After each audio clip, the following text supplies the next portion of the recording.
Et avec nous pour en parler, Dorothée Schmidt, responsable du programme Turquie à l'IFRI. Bonjour, merci d'être avec nous.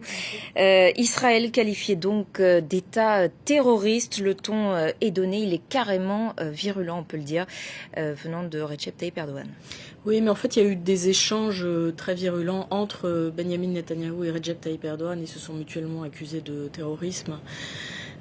Ça démontre la fragilité de la réconciliation Turquie-Israël, telle qu'on l'a vu se dessiner depuis 2016. Vous savez que les deux pays sont restés brouillés depuis la fameuse affaire de la flottille du Mavi Marmara qui voulait briser le blocus de Gaza en 2010. Et depuis l'année dernière, on a un début de réconciliation qui a été extrêmement mise en scène par ces deux acteurs qui sont deux acteurs majeurs non arabes de la scène moyen-orientale. C'était quoi l'objectif de cette réconciliation qui était, comme vous le suggérez, seulement de façade? Je ne sais pas si c'était une réaction qui était uniquement de façade. Il est clair que les deux acteurs avaient besoin de se réconcilier parce que la diplomatie turque était de plus en plus isolée au Moyen-Orient, mais il en est de même pour Israël qui est à la recherche de soutien musulman, pas simplement arabe. Et on voit très bien qu'Israël a développé une espèce de diplomatie multilatérale dans la région qui consiste à aller courtiser d'un côté les États du Golfe, les États arabes, les monarchies arabes du Golfe Persique, l'Arabie Saoudite, les Émirats, et de l'autre côté la Turquie. Mais aujourd'hui, la limite de ces grandes manœuvres, elle est aussi visible précisément dans le sommet de l'Organisation de la coopération islamique, puisque vous savez que tous les pays de l'organisation n'ont pas dépêché des chefs d'État, et que l'Arabie Saoudite et l'Égypte, notamment les Émirats, sont représentés à un niveau inférieur. Pourquoi est-ce que justement l'Égypte et l'Arabie Saoudite ne s'expriment pas ouvertement sur le sujet? Alors comme je le disais, il y a une difficulté aujourd'hui de la relation avec Israël, avec deux pays qui sont finalement rapprochés d'Israël récemment pour toutes sortes de raisons internes. Oui, et effectivement, d'abord dans des contextes de fragilité interne qui sont assez flagrantes aujourd'hui, aussi bien en Égypte qu'à mon sens en Arabie Saoudite.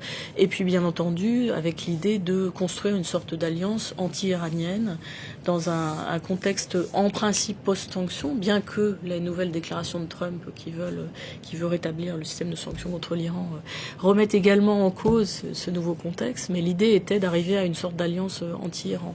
Et aujourd'hui, ce qui est très intéressant, c'est qu'on voit que dans ce sommet, on a le président iranien, précisément Hassan Rouhani, qui est présent et qui appelle lui aussi à une forme de surenchère contre Israël et contre la diplomatie américaine.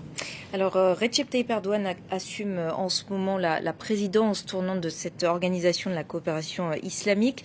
Ce contexte, pour lui, c'est un peu une occasion en or de tenter d'exercer ce fameux leadership sur le monde musulman auquel il aspire depuis quelques années. Oui, tout à fait. On voit très bien que là, il y a une occasion qui démontre tout cet extrême pragmatisme de la diplomatie turque, son côté extrêmement réactif, et en même temps un côté qu'on reproche parfois à ces diplomaties qui est d'être un peu à courte vue, c'est-à-dire qu'effectivement là on va avoir une espèce de one-shot puisque la Turquie peut convoquer ce sommet en urgence puisqu'elle a la présidence de cette organisation, mais en réalité l'OCI, c'est une organisation qui est assez peu opérationnelle, qui jusqu'à présent n'a pas fait d'énormes contributions à la grande diplomatie mondiale.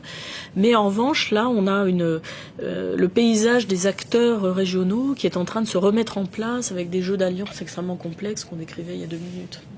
Merci beaucoup Dorothée Schmidt pour votre intervention.